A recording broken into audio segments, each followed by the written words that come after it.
Hello friends, Namaste. Hope all of you are well. This is the last lecture of P block elements. Till yet 5 lectures has been completed. The last lecture was specially about the compounds of carbon. What are the uses of carbon, anomalous properties of carbon, and the compounds of carbon as carbon monoxide, carbon dioxide, their physical and chemical properties and uses. In this video we are going to discuss about silicon. Silicon, you know very well, there is a next element of group number 14, or you can say the carbon family next member is silicon. So this is the P block elements 6th lecture. P block elements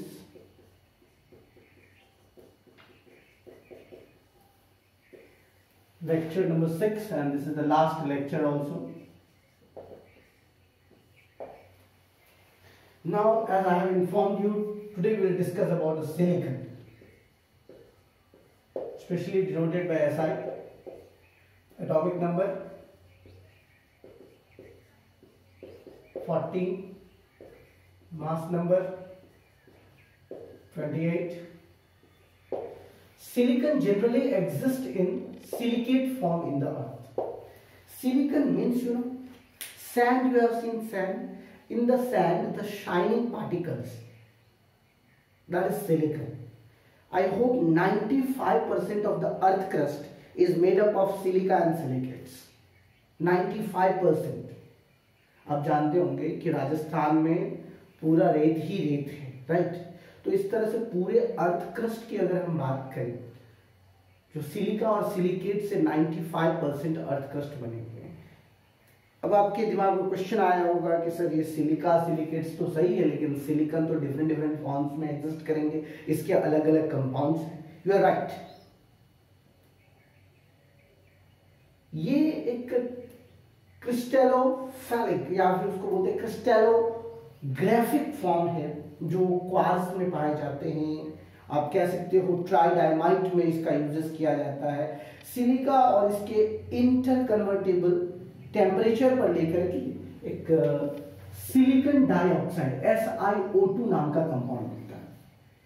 ये covalent compound है। जिस तरह से carbon का nature है covalent compound बनाने का, ठीक उसी तरह से यहाँ पर अगर हम SiO2 की बात करें, सिलिकॉन डाइऑक्साइड, तो ये भी एक कोवेलेंट कंपाउंड है। और इसका एक सबसे बड़ा प्रॉपर्टी है कि ये नेटवर्क स्ट्रक्चर बनाता है। ये एक सॉलिड स्ट्रक्चर बनाता है जिसमें सिलिकॉन एटम कोवेलेंटली बॉन्डेड होते हैं 4 ऑक्सीजन एटम से, मतलब टेट्रा। इनका भी जो वैलेंसी जो है Si, जैसे मैंने आपको बताया था, ग्रुप से ऊपर नीचे जाने पर, ग्रुप से टॉप टू बॉटम आने पर वैलेंसी जो है एक्चुअली जो लेस होता है वो ज्यादा स्टेबल होता है, लेकिन अपर पार्ट में नॉन मेटल्स में क्या होंगे, जो उनका हाई वैलेंसी है वो ज्यादा स्टेबल होता है। तो carbon is also tetravalency, silicon के पास भी टेट्रावैलेंसी है और ये भी कोवेलेंट बॉन्ड का फॉर्मेशन करता है। हर एक सिलिकॉन 4 ऑक्सीजन एटम से बॉन्डेड है और सिलिकॉन एटम के कॉर्नर में जो टेट्राहेड्रल स्ट्रक्चर, जो शेयर्ड वाला पार्ट होगा, वो कुछ इस तरह से होगा। हमेशा याद रखिएगा, सिलिकॉन Si, वैसे इसके 4 बॉन्ड्स होते हैं, राइट है, लेकिन हर एक सिलिकॉन, चूंकि इसका फॉर्मूला कितना है SiO2, और इसका एक नेटवर्क स्ट्रक्चर होता है। Network structure in the sense of, अब जैसे मान लीजिए वापस यहाँ पर सिलिकॉन जुड़ेगा, सिलिकॉन का वापस यहाँ पे ऑक्सीजन, वहां पे वापस ऑक्सीजन, ये इस तरह से स्ट्रक्चर बनते जाएंगे। अब यहाँ पर जो है आप कर दीजिए सिलिकॉन, यहाँ पे ऑक्सीजन, यहाँ पे ऑक्सीजन, SiO2, इस तरह से स्ट्रक्चर बढ़ते जाएंगे। और आप लोगों को बस खाली दिमाग में क्या रखना है, ये यहाँ पे डाल दीजिए, ये जो स्ट्रक्चर है, इस ऑक्सीजन को यहाँ पे डाल दीजिए, इस ऑक्सीजन को भी यहाँ पे डाल दीजिए। तो ये जो है टेट्राहेड्रल स्ट्रक्चर आपका बनते जाएगा, राइट। SiO2 ये एक नेटवर्क स्ट्रक्चर होगा। बस दिमाग में थोड़ा खाली याद क्या रखना है, ये नेटवर्क स्ट्रक्चर किस तरह से बॉन्डेड होंगे।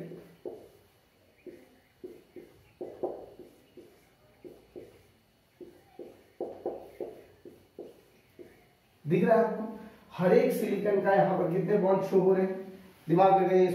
इसमें आपके दिमाग में क्वेश्चन होगा कि सर ऑक्सीजन का तो चलो ठीक है, ऑक्सीजन के डबल बॉन्ड्स हो सकते हैं, लेकिन यहाँ पर जो सिलिकॉन है, जो सिलिकॉन के फिर टेट्रावैलेंसी होना चाहिए, राइट। ऑक्सीजन का याद रखना है 2 ही बॉन्ड होगा, सिलिकॉन के 4 बॉन्ड्स होंगे। अब बोलोगे कि सर सिलिकॉन का जो 4 बॉन्ड है वो ऑक्सीजन एटम से अटैच होना चाहिए, क्योंकि यहाँ पे आप फर्स्ट रो में देख लीजिए, ये 1 2 3 4 सिलिकॉन के हो गए, ऑक्सीजन का 1 2 हो गया, फिर सिलिकॉन का 1 2 3 4, राइट। उसी तरीके से यहाँ पे भी होगा। अब मान लीजिए यहाँ पे एक ऑक्सीजन होगा, फिर ये सिलिकॉन के सामने हम लोग यहाँ पे डालेंगे कि सिलिकॉन ऑक्सीजन, ये जो कंपाउंड होगा इस तरह से होगा, सिलिकॉन ऑक्सीजन। अब यहाँ पर वापस 1 2 3 4 ऑक्सीजन एटम, हमेशा याद रखना कि जब भी ऑक्सीजन एटम की बात आएगी तो ऑक्सीजन के पास मैक्सिमम 2 ही बॉन्ड होंगे, इतना खाली दिमाग में रखना है, राइट। तो ये इस तरह से नेटवर्क स्ट्रक्चर है। कोई पूछेगा what is this, then you can say them it is a tetravalent structure of silicon.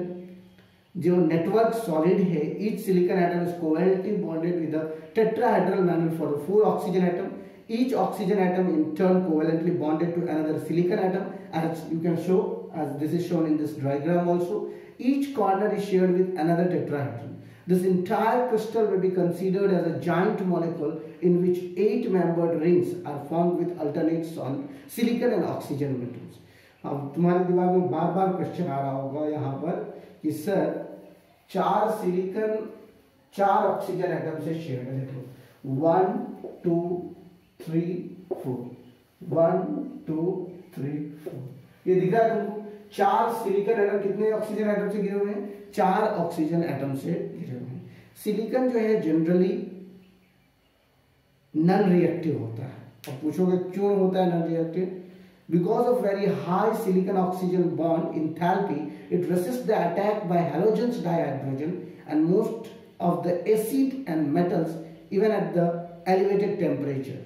अगर यहाँ पर कोई भी सिलिकॉन को अगर मान लो जनरली अगर तुम बेस में मिलाओगे या फिर हाइड्रोजन फ्लोराइड्स में मिलाओगे, हैलोजेंस या फिर अल्कली की बात करो तो सोडियम सिलिकेट या सिलिकॉन फ्लोराइड SiO2 को अगर हम NaOH के साथ रिएक्शन करेंगे सोडियम हाइड्रो के साथ तो क्या बनाएगा तुमको पता है? Na2SiO3 sodium silicate. अब बोलोगे sir what is this Na2SiO3? ये सोडियम के साथ कॉम्प्लेक्स बनाया, सोडियम सिलिकेट इसका नाम है, और इसके साथ ये वाटर रिलीज करेगा। अगर ठीक उसी प्रकार से अगर मैं SiO2 को HF के साथ हाइड्रोजन फ्लोराइड के साथ रिएक्शन करूं तो SiF4 और प्लस H2O बनेगा। समझ में आ रहा है? तो ये चीजें तुम लोगों के दिमाग में, जनरली ये हैलोजेंस के साथ रिएक्शंस करते हैं और अल्कली में जो स्ट्रॉन्ग अल्कली है सिर्फ उसी के साथ ये रिएक्शन करेगा। क्वार्ट्ज जो होता है that is an extensively used in piezoelectric material. It has made possible to develop extremely accurate clock modern radios and television broadcasting and mobile radio communication. Silica gel is used as a drying agent as a support of chromatographic material and catalysis. Kieselguhr, an amorphous solid of silica which is used in the filtration of plants. अब तुम्हारे दिमाग में बार बार question आ रहा होगा कि sir ये silica है तो सही है, इसका स्ट्रक्चर भी आपने सही किया, सब कुछ आपने सही बना दिया, लेकिन दिमाग में तुम्हारा क्वेश्चन होगा कि ये सिलिकॉन का यूज क्या हो रहा है? ये क्वार्ट्ज जो सर तुम लोगों को पता होगा, quartz is a material which is specially used in the watch. तुमको पता है सबसे पुरानी कंपनी घड़ी की क्वार्ट्ज ही है, जैसे टाइटन होता है, सोनाटा होता है, उस तरह से क्वार्ट्ज नाम की एक कंपनी। और क्वार्ट्ज क्या पता है तुमको? क्वार्ट्ज एक पीजोइलेक्ट्रिक मटेरियल जो वॉच में यूज किया जाता है, और it has been possible to develop extremely accurate clocks. Clock की जो वास्तविकता समय दिखाने की जो प्रॉपर्टी है दैट इज क्वार्ट्ज। अब आ जाओ दिमाग में, बहुत सारी चीजों में इसका यूज होता है, radio, television, broadcasting, mobile communication, बहुत सिलिकॉन का यूज आई थिंक इन्फिनिटी है। लेकिन यहां पर जो हमको पढ़ना है जिसमें एक कंपाउंड का नाम है सिलिकॉन्स, SiLiCONE, नाम सुनिए उसका, सिलिकॉन्स का। सिलिकॉन्स क्या होता है पता है तुमको? It is a group of organosilicon polymer. ये ऑर्गेनोसिलिकॉन मतलब हमेशा याद रखना ये तुम्हारा अल्कली, ऑर्गेनो R2SiO ये जो कंपाउंड होगा जिसको ऑर्गेनोसिलिकॉन्स कहेंगे। ऑर्गेनोसिलिकॉन्स मतलब एक ऑर्गेनिक कंपाउंड है। आर का मतलब यहाँ पे अल्काइल ग्रुप हो गया, ये आर का मतलब रिपीटिंग यूनिट है, अल्काइल ग्रुप जो है रिपीट होते जाएगा। And the starting material for the manufacturing of silicones are alkyl और aryl which is substituted silicons chloride. Silicons chloride अगर जैसे यहाँ पे तुमको दिख रहा है R2SiO, उसी तरह से RnSiCl3, R2 या RnSiClN-1। जैसे अगर हम यहाँ पर R2 रखेंगे तो Cl सिर्फ सिंगल होगा, जितना R का वैल्यू होगा सिलिकॉन उसमें से एक कम होगा। ये R जैसे अल्काइल और एराइल ग्रुप की बात मैंने कही है तुमको, तो ये याद रखना है तुम लोगों को। जनरली अगर मान लीजिए हम लोग यहाँ पर 4 लेते हैं तो ये 4-1, ये फॉर्मूला याद रख लेना। जनरली लिखा तो ऐसे ही जाता है, लेकिन बहुत बार जनरली अल्काइल को हम लोग 4 लेते हैं तो यहाँ पर 4-1 करते हैं, R4SiCl4-1। अदरवाइज सीधा सीधी जितना भी n होगा, अगर जितना भी n होगा यहाँ पर जो भी n की वैल्यूज होगी उसको सिलिकॉन के 4 एटम में से रिमूव करना है। जैसे मान लो अगर मान लीजिए यहाँ पर R2 है, ठीक है, तो SiCl4-2 दैट इज R2SiCl2। क्यों ये बता रहा हूँ पता है तुमको? ये रीजन ये है कि सिलिकॉन भी यहाँ पर टेट्रावैलेंसी है, दोनों साइड अल्काइल ग्रुप रहेगा, दोनों साइड क्लोरीन ग्रुप। क्योंकि सिलिकॉन यहाँ पर टेट्रावैलेंसी है, ये भी एक कोवलेंट कंपाउंड है, तो इसलिए यहाँ पर जितने भी R होंगे उसका आधा मान लीजिए 4-2 जो है क्लोरीन एटम्स रहेंगे। तो ये जो सिलिकॉन्स है इसके बारे में वैसे ज्यादा नहीं पढ़ना हम लोगों को, बस इतना याद रखना है R यहाँ पे अल्काइल या एराइल ग्रुप होगा। अल्काइल में मिथाइल क्लोराइड हो सकता है। हाँ, मिथाइल क्लोराइड की अगर बात करो तो ये सिलिकॉन के साथ अगर हम कॉपर कैटलिस्ट में दे 573 डिग्री सेल्सियस पर ले जाए तो ये मिथाइल क्लोराइड जो है तुम्हारा ये सब्स्टिट्यूट कर लेगा क्लोरोसिलेन के रूप में। क्लोरोसिलेन का मतलब समझते हो, CH3SiCl3, CH3SiCl3। अब बोलोगे सर ये क्या हो गया? यहाँ पर अगर CH3 हॉल ट्वाइस रहता, जस्ट सपोज करो, ठीक है, और SiCl रहता, ठीक है, तो ये जो है 4-n मतलब 2 हो गया। तो इसमें से एक मिथाइल ग्रुप और एक क्लोरीन ग्रुप इसमें से क्या निकल जाएगा, मतलब CH3Cl बाहर हो जाएगा और ये जो कंपाउंड होगा CH3SiCl3 हो जाएगा। ये इस तरह का कंपाउंड होगा। क्यों कंपाउंड होगा? यहाँ पर रिएक्शन करेगा और ये CH3SiCl3, मतलब हमेशा याद रखना कि मिथाइल ग्रुप जैसे जैसे बढ़ेगा तो क्लोरीन घटेगा और मिथाइल क्लोरीन बढ़ रहा है तो मिथाइल घटेगा। ये मतलब सब्स्टिट्यूशन क्लोरोसिलेन हो जाएगा, मतलब क्लोरीन 3 पार्टिकल्स हो गए, मिथाइल 1 पार्टिकल, फिर 2 पार्टिकल। ऐसा मत सोचना कि अगर ये ज्यादा रहेगा तो यहाँ पर ऐसा भी होगा, इस तरह के भी कंपाउंड हो सकते हैं CH3 हॉल थ्राइस SiCl, क्योंकि सिलिकॉन की वैलेंसी 4 होना चाहिए। यहाँ पर बस दिमाग एक ही रखना है तुम लोगों को, सिलिकॉन की वैलेंसी 4 होना चाहिए। चारों मिथाइल वाला हो सकता है, यस इट कैन फॉर्म। अगर उसी को तुम हाइड्रोलाइसिस करोगे तो वो तुम्हारा डाइमिथाइल क्लोरोसिलिकेन बन जाएगा, डाइमिथाइल डाइक्लोरोसिलेन हो जाएगा, मतलब CH3 हॉल ट्वाइस SiCl2। इसको जब कंडेंसेशन करोगे, कंडेंसेशन पॉलीमराइजेशन करोगे, जैसे मान लो तुम्हारा मिथाइल क्लोराइड है, जस्ट सपोज मिथाइल क्लोराइड है और मिथाइल क्लोराइड को तुम कंडेंसेशन कर रहे हो,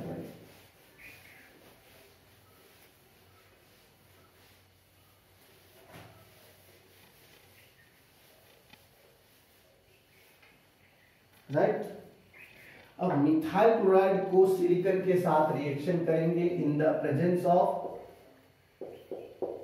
कॉपर।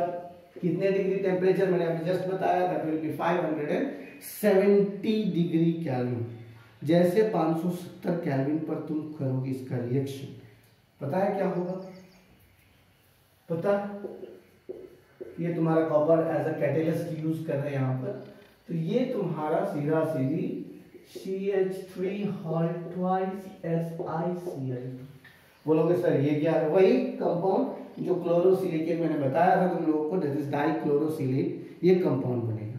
अब वापस जो है डाइक्लोरोसिलेन को तुम पानी में घोलो तो यहाँ पर क्लोरीन जो है HCl बन के बाहर निकल जाएगा और हाइड्रोक्साइड ग्रुप हो जाएगा। मतलब अगर हम इस कंपाउंड को पानी में डिसॉल्व करते हैं, वाटर के साथ रिएक्शन करते हैं, तो ये क्लोरीन के बदले क्या हो जाएगा, यहाँ पर तुम्हारा 2HCl बाहर और ये OH हॉल्ट वाइज हो जाएगा, मतलब CH3 halt wise SiOH halt wise. एक बेसिक कंपाउंड।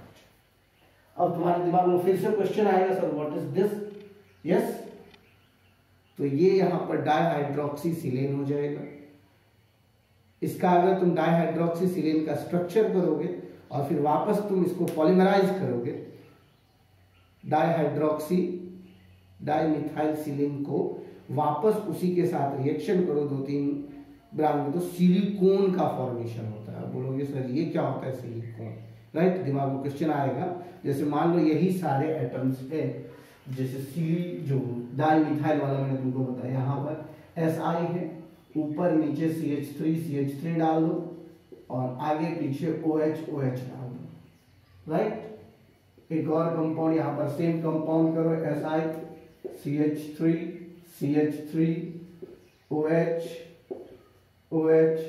फिर एक कंपाउंड करो Si CH3 OH। इस सबको अगर हम ऐड करेंगे, ये डाइक्लोरोडाइमिथाइलसिलेन को ऐड करने के बाद अगर हम इसमें से वाटर मॉलिक्यूल्स को बाहर निकालें, वाटर मॉलिक्यूल्स को बाहर निकालने का मतलब हो गया जैसे पॉलीमराइज जैसे करोगे, इन सारे कंपाउंड्स को अगर तुम ऐड करके पॉलीमराइजेशन कर रहे हो, क्या कर रहे हो?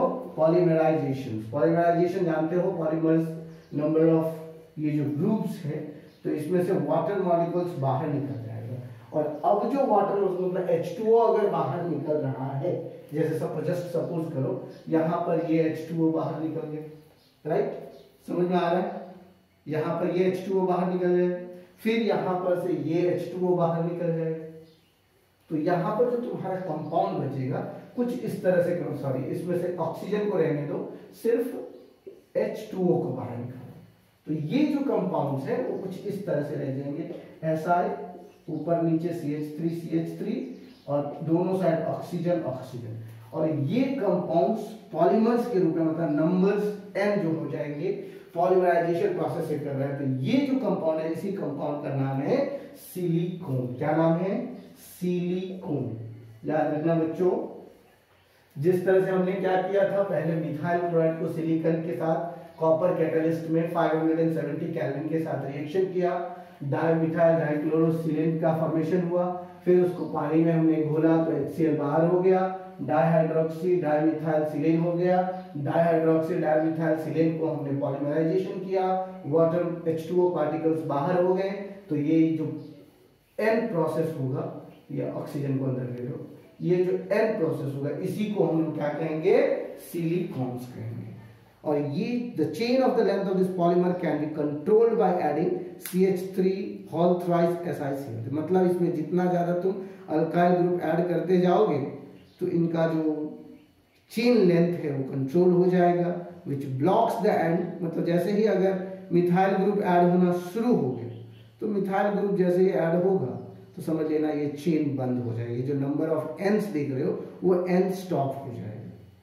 बात समझ में आया कि अगर हम फटाफट जितने भी वाटर मॉलिक्यूल्स बाहर निकल रहे हैं और उसके पोजीशंस पर अगर हम मिथाइल ग्रुप ऐड करते जाएंगे तो ये वापस वाटर बाहर निकल के CH3 मतलब ये जो ग्रुप तुम देख रहे हो, ये जो ग्रुप जैसे मैंने तुमको बताया यहाँ पर, जिस तरह से ये कंपाउंड देख लो CH3 और इसमें से जो मान लीजिए वाटर मॉलिक्यूल्स आपका बाहर हुआ, ठीक है, यहाँ पर H2O बाहर हो गया, इधर एक ऑक्सीजन डाली, इधर वापस CH3 हमने अल्काइल ग्रुप को वहां पर ऐड किया, तो ये जो आप कंपाउंड देख रहे हैं ये कंपाउंड को सिलिकॉन्स कहेंगे। पहले हमेशा याद रखना ये जो कंपाउंड है तुम्हारा, ये ऑक्सीजन वाला, ये वही कंपाउंड है जिसमें से तुमने वाटर को बाहर निकाला है। बात समझ में आया? ये तुम्हारा सिलिकॉन्स वाला कंपाउंड है और यहाँ पर जो है एक्टिव मिथाइल ग्रुप्स ऐड हो जाएंगे, क्योंकि यहाँ पे हमने क्या किया है? पॉलीमराइजेशन प्रोसेस किया है, राइट। तो ये था सिलिकॉन का एक कंपाउंड जिसको सिलिकॉन्स कहते हैं. Silicones being surrounded by non polar alkyl groups are water repelling in nature. They have a general high thermal stability, high dielectric strength, resistance to the oxidations and chemicals. They have wide applications and they are used as a sealant, greases, electrical insulators and for waterproofing for fabrics. Being biocompatible, they are also used as surgical and cosmetic plants. तो प्यारे बच्चों, ये बात हमेशा याद रखना कि ज़्यादा सिलिकॉन्स के बारे में अगर कोई पूछे तो सिलिकॉन्स का सबसे पहले हमने सिलिकॉन डाइऑक्साइड कंपाउंड पढ़ा और उसके बाद ये जो है सिलिकॉन्स के बारे में हमने पढ़ा. ये सिलिकॉन्स क्या है तो तुमको पता चल गया. जब मिथाइल क्लोराइड को सिलिकॉन के साथ रिएक्शन किया जाएगा in the presence of copper catalyst as 570 kelvin तो तुम्हारा डाइक्लोरो डाइमिथाइल सिलेन बनेगा. डाइक्लोरो डाइमिथाइल सिलेन को जब वाटर के साथ डिसॉल्व करोगे तो तुम्हारा ये सिलिकॉन्स का ये जो हाइड्रोक्सी डाइमिथाइल सिलेन्स में अगर पॉलीमराइजेशन प्रोसेस करेंगे वाटर मॉलिक्यूल्स बाहर होगा और वो हमें सिलिकॉन्स का फॉर्मेशन देगा. तो सिलिकॉन्स का जो यूजेस मैंने तुमको कहा हमेशा याद रखना है. सिलिकॉन्स का यूजेस थर्मल स्टेबिलिटी के रूप में, डाइलेक्ट्रिक स्ट्रेंथ इसका ज्यादा होता है जिस कारण से इसको वाटरप्रूफिंग फैब्रिक्स के रूप में भी यूज किया जाता है और सर्जिकल कॉस्मेटिक प्लांट्स के रूप में. अब नेक्स्ट कंपाउंड एक वैसे तुम्हारे पास एग्जांपल है व्हाट आर सिलिकॉन्स. तो तुम्हारे एनसीईआरटी में दिया हुआ है silicones consist of Si oxygen वाला जो ये ग्रुप है ये दिखाना है तुमको कि ऊपर नीचे सिलिकॉन की वैलेंसी 4 है जिसमें ऑक्सीजन का जो सेकेंड पार्ट है ये जो पार्ट होगा ये तुमको डैश दे करके नंबर n शो करना है. यहाँ पर जो नंबर ऑफ चेन्स है इन विच अल्काइल और phenyl groups occupy the remaining bonding positions और each silicon they are hydrophobic water repellent in nature. ये वाटर को रिपेल करते हैं. हाइड्रोफोबिक है जैसे तुम लोगों ने 10th स्टैंडर्ड में हाइड्रोफिलिक और हाइड्रोफोबिक एंड पढ़ा होगा तो उसी तरह से ये एंड जो है वाटर रिपेलिंग एंड है जिसको हाइड्रोफोबिक एंड कहा जाता है. तो ये था हमारा सिलिकॉन्स. अब जो है सिलिकेट्स और जियोलाइट्स दो और कंपाउंड्स हैं सिलिकॉन के.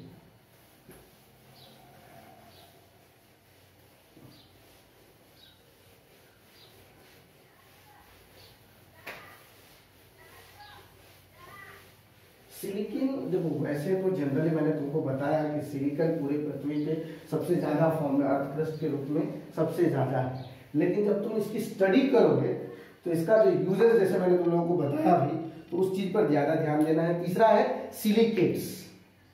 अब तुम्हारे दिमाग में क्वेश्चन होगा सर ये क्या है. तो वो कुछ ज्यादा दिमाग नहीं लगाना है. सिलिकॉन डाइऑक्साइड, सिलिकॉन, सिलिकेट्स ये सब जो है सिलिकॉन के फॉर्म्स हैं. A large number of silicate mineral exist in the nature. Some of the examples are feldspar, zeolites, mica, etc. देखो बहुत सारे इसके एग्जाम्पल हैं. सिर्फ एक रेत का पार्टिकल समझ लेना सिलिकॉन को गलत है क्योंकि इसके जैसे मैंने तुमको बताया जियोलाइट्स जो है इसी का कंपाउंड है, मिका जो है इसका कंपाउंड है, एस्बेस्टस जो है इसका कंपाउंड है.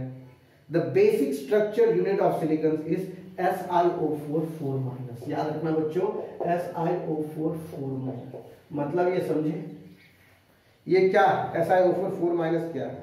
ये सिलिकॉन एटम है जो 4 ऑक्सीजन एटम से बॉन्डेड है. इसका टेट्राहेड्रल फ्यूजन स्ट्रक्चर्स है. It is the silicates either in the discrete unit is present और a number of such units are joined together via corners by sharing first, second, third and fourth oxygen atoms per silicate. अब तुम्हें बोलोगे कि sir ये कैसा structure होगा.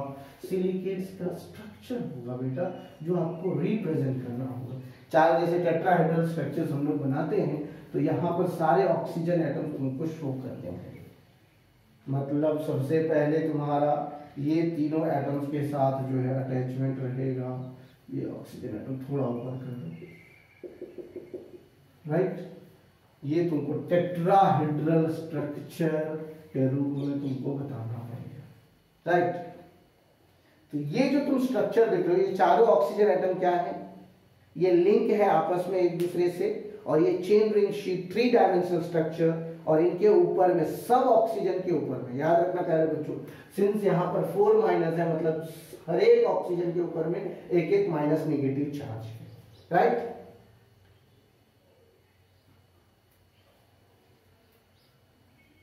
When the silicate units are linked together, they form chain, ring, sheet or three-dimensional structure. Negative charge on the silicate structure is neutralized by 4 positively charged metal ions. हाँ, अब तुम्हारे दिमाग में यहाँ पर एक और क्वेश्चन होगा कि सर अगर ये जो निगेटिव चार्ज है इसके साथ अगर कोई मेटल आयन अटैच हो जाए तो क्या positive? Definitely, since they are negative 4 negative charge है तो कोई भी मेटल 4 मेटल आयंस अगर यहाँ पर अटैच होता है तो यहाँ पर SiO4 जो है ये चारों मेटल्स को बॉन्ड करके ये कॉम्प्लेक्स का फॉर्मेशन करेगा और वो एक न्यूट्रल कंपाउंड हो जाएगा.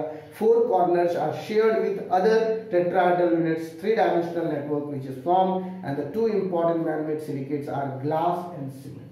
याद रखना बच्चों, ग्लास और सीमेंट ये दो मनुष्य के द्वारा सिलिकॉन मतलब सिलिकेट्स बनाए गए हैं और इसका रीजन यही है जो सिलिकॉन SiO4 माइनस जो है चारों माइनस, ये रीजन है चारों एक्टिव ग्रुप होने के कारण ये दोनों कंपाउंड का फॉर्मेशन हुआ है.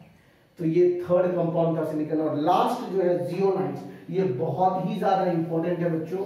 जियोलाइट्स को हमेशा याद रखना क्योंकि अक्सर क्वेश्चन में जियोलाइट्स और सिलिकेट्स के बारे में पूछा ही जाता है.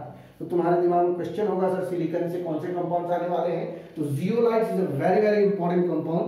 जिस तरह से एल्युमिनियम एटम को सिलिकॉन रिप्लेस कर सकता है 3-dimensional नेटवर्क में, silicon dioxide overall structure is known as aluminosilicate which acquires a negative charge. Cations such as sodium plus, potassium plus, calcium 2 plus, this balance this negative charges. Examples are feldspars and zeolites. Zeolites are widely used as a catalyst in the petrochemical industries for cracking of hydrocarbons and isomerization. ZSM5, this is a type of zeolite which is used to convert alcohol directly into the gasoline. Hydrated zeolites are used as ion exchanges in softening of hard water. तुम्हारे दिमाग में question तो आएगा है कि sir ये zeolites है क्या. जिस तरह से तुमने सिलिकेट्स के बारे में सुना था ठीक उसी प्रकार से जिस तरह से तुमने ग्रुप नंबर 13 में एल्युमिनियम आयंस के कुछ कंपाउंड्स देखे थे और एल्युमिनियम आयन किस तरह से रिप्लेस करता है, तो कुछ एल्युमिनियम आयन इस सिलिकॉन के कंपाउंड या सिलिकॉन एटम जो 3-dimensional नेटवर्क होंगे उसको वो रिप्लेस करेगा और SiO2 का जो ओवरऑल स्ट्रक्चर होगा जिसको एल्यूमिनोसिलिकेट कहा जाएगा. एल्यूमिनोसिलिकेट्स SiO2 ऑक्सीजन रिप्लेस होकर के एल्यूमिनोसिलिकेट्स यहाँ पर बनाएगा. अब तुम्हारे दिमाग में फिर से क्वेश्चन होगा कि सर यहाँ पर जो हमने सिलिकेट्स SiO4 4 माइनस था तो ये 4 माइनस के बदले 4 प्लस वाले एलिमेंट्स तो देखो पोटाशियम प्लस 4 जुड़ सकते हैं, सोडियम प्लस 4 जुड़ Ca2 प्लस वाले 2 एटम जुड़ सकते हैं. तो कुछ मेटल यहाँ पे क्या होगा अटैच होगा क्योंकि ये निगेटिव चार्ज को बैलेंस करेंगे और ये जो कंपाउंड बनेगा SiO4 Na4S या तो Na4SiO4 otherwise K4SiO4 otherwise Ca2SiO4. ये सारे जो कंपाउंड्स बनेंगे यही कंपाउंड्स तुम्हारे फेल्डस्पार या जियोलाइट्स होंगे. जियोलाइट्स का यूज स्पेशली पेट्रोकेमिकल इंडस्ट्रीज में किया जाता है. इसका एक हाइड्रोकार्बन है ZSM5, याद रखना ZSM5. क्वेश्चन में सिर्फ यही पूछेगा कि ZSM5 का यूज क्या होता है. ZSM5 है क्या? ये जियोलाइट्स का एक टाइप है जो स्पेशली हाइड्रोकार्बन पेट्रोकेमिकल इंडस्ट्रीज में यूज किया जाता है. ये एक हाइड्रोकार्बन का आइसोमेराइज्ड फॉर्म है जो अल्कोहल को डायरेक्टली गैसोलाइन में कन्वर्ट करने में यूज किया जाता है और हार्ड वाटर को भी सॉफ्ट करने में जियोलाइट्स का यूज होता है. तो सिलिकॉन के कुछ ज्यादा कंपाउंड्स नहीं थे जैसे हम लोगों ने पढ़ा. सिलिकॉन डाइऑक्साइड्स पढ़ा था, उसके स्ट्रक्चर्स पढ़े थे जो ऑक्टर मतलब चार करके चारों ऑक्सीजन चारों सिलिकॉन किस तरह से अटैच है.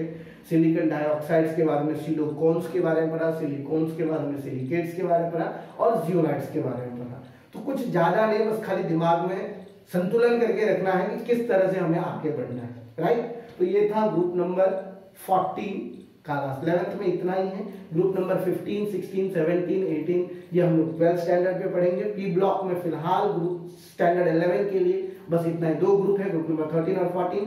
13 और 14 में बोरन एल्युमिनियम उसी के जो कंपाउंड्स है एनोमलस प्रॉपर्टी ऑफ बोरन और 14 में एनोमलस प्रॉपर्टी ऑफ कार्बन, उसके कंपाउंड, सिलिकॉन उसके कंपाउंड। बस इतना ही पी ब्लॉक एलिमेंट्स हम लोगों को क्लास 11 में पढ़ना है। बाकी जो भी एलिमेंट्स, जो भी ग्रुप है वो 12th स्टैंडर्ड में पढ़ेंगे हम लोग।